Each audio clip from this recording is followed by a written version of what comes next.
el concepto de ciudadanía se dio, ¿verdad?, en Roma, en el Imperio Romano, y estos romanos eran los que decían, ¿verdad?, que los ciudadanos, o sea, las personas que pertenecían a Roma, tenían que tener derechos. Y los ciudadanos eran las personas, ¿verdad?, que vivían en Roma y que pertenecían a Roma. Los habitantes de Roma, los habitantes del Imperio Romano, eran los ciudadanos para los romanos. En el caso de Grecia, ¿verdad?, los griegos, en Atenas dice que se dio esta definición, ¿verdad? Incluso ciudadanía se deriva del griego, ciudad, ¿verdad? O sea, que pertenecen a la ciudad. Eso es ciudadanía. Entonces, en Grecia, ¿verdad?, se daba una democracia, lo que habíamos hablado anteriormente, ¿verdad? Que la democracia es que el poder radica en el pueblo, ¿verdad? No en las tierras, no en los dirigentes, sino que en el pueblo. Y entonces se daba una participación directa ciudadana, en el caso de Grecia, ¿verdad? En Atenas.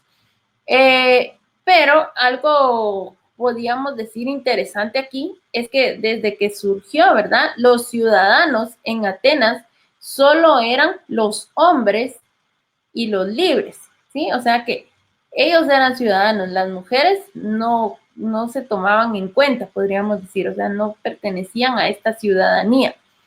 Luego, también, ¿verdad?, vamos a ver que la condición de ciudadanía era otorgada a quien pertenecía a una ciudad, o sea que eran miembros de esa ciudad. Y estos ciudadanos tenían que atributos legales, en un sentido de identidad, ¿verdad? Por el hecho de ser ciudadanos hay atributos legales, en un sentido de identidad, de pertenencia, o sea, se identifican con los demás ciudadanos, se identifican con el pueblo al que pertenecen y se sienten parte de, ¿verdad? Esa es la relación de pertenencia. También tienen responsabilidades o obligaciones, ¿verdad? Y tenían derechos. Eso es una ciudadanía y eso viene desde Grecia y Roma, ¿verdad? Pero la observación, ¿verdad? O lo interesante es que era solo para los hombres y los libres. Todas las personas a la cual pertenecen o sea, los ciudadanos, ¿verdad?, el Estado al cual pertenecen les va a reconocer y garantizar el goce de derecho. Todas las personas dentro de una comunidad organizada. Recordando un poco que para que haya un Estado, un país, ¿verdad?, necesitamos que haya un territorio delimitado. Entonces, las personas que estén dentro del territorio delimitado o esa población van a ser los que van a tener estos beneficios, ¿sí? O el goce de derechos. Y también va a ser el Estado, ¿verdad?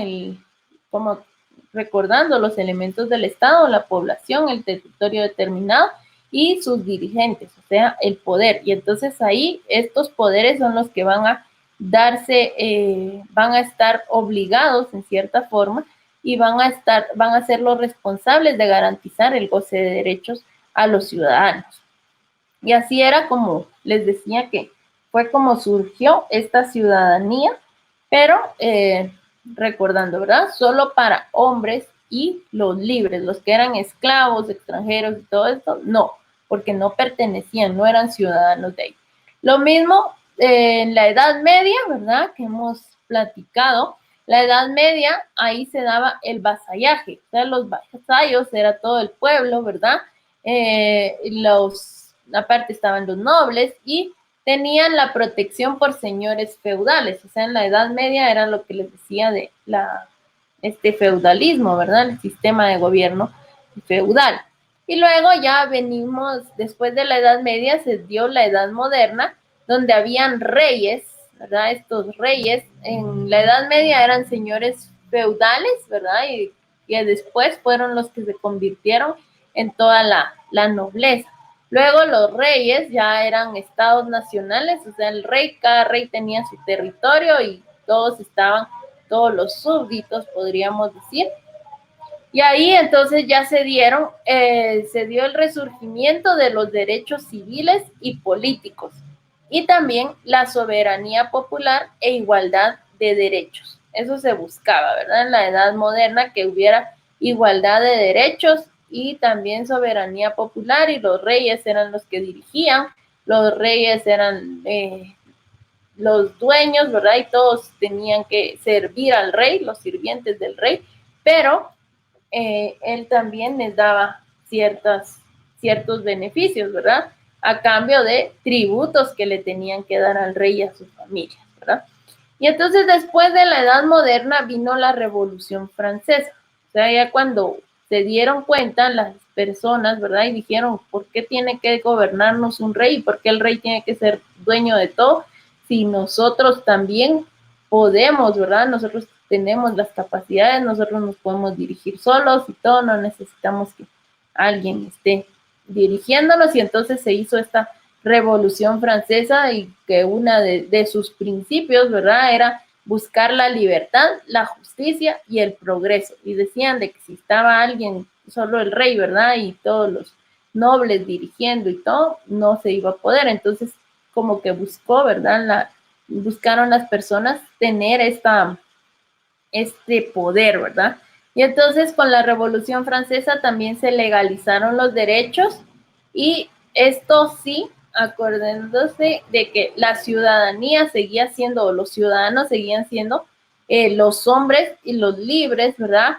Y se excluyeron a todos los aristócratas, o sea, todos los que tenían antes el poder, ¿verdad? Lo excluyeron, y a los extranjeros, a los no nacionalizados, a los criminales, a las mujeres y a los marginales, porque de todas maneras ustedes saben que siguieron existiendo, ¿verdad?, estas clases sociales. Algunos tuvieron idea de unirse y cambiaron, ¿verdad?, de posición, y ya cuando lograron estar en cierta posición se olvidan de todos los demás, y todavía existen estos marginales, ¿verdad?, los que dejan a un lado. Y también los criminales, ¿verdad?, ya no tienen los derechos que pueden tener. Y las mujeres también hemos sabido, ¿verdad?, a través de la historia, que las mujeres no teníamos, así como decían, ni voz ni voto, ¿verdad? Entonces, esto es relacionado con la ciudadanía. Y recordar que la ciudadanía desde la antigüedad, ¿verdad?, ha sido la unidad política más importante del Estado. Ha sido y sigue siendo, ¿verdad? Les decía que si hablamos de estos elementos, si no hablamos, hay una determinado, ¿verdad? Un territorio determinado, y hay gobernantes, pero si no hay población, ¿a quién van a gobernar? Y si no hay nadie viviendo en esto, solo es el terreno, ¿verdad? Solo es la tierra, pero no hay un Estado en sí. Muy bien.